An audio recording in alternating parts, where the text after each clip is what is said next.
Si Alexis Bilonio ay dalubhasa sa gasification process. Sa kanyang ingenuity, translate niya ito into household stove. Ginamit niya ang ipa o rice hull para magliyab ito.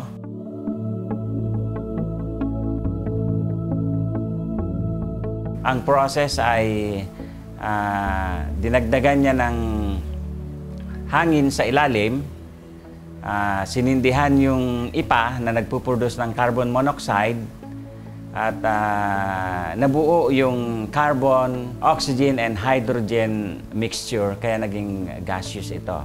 Gas talaga ang lumalabas dahil bluish flame. Ang benefits ng paggamit ng rice husk gasifier stove is number 1, tipid. Number 2, may peace of mind ka dahil ito ay very safe, plus nasisave natin yung environment. Nakakatipid ang tao sa paggamit ng rice husk gas stove dahil ang 4 na sakong ipa ay katumbas ng isang tangking LPG. Palagi niyang sinasabi na ito ay para sa tao.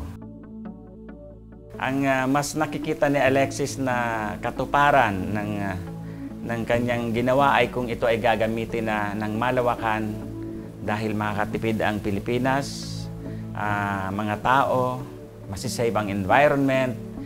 Yun ang mas priority na incentive ni Bilonio, yung makapag-serve siya.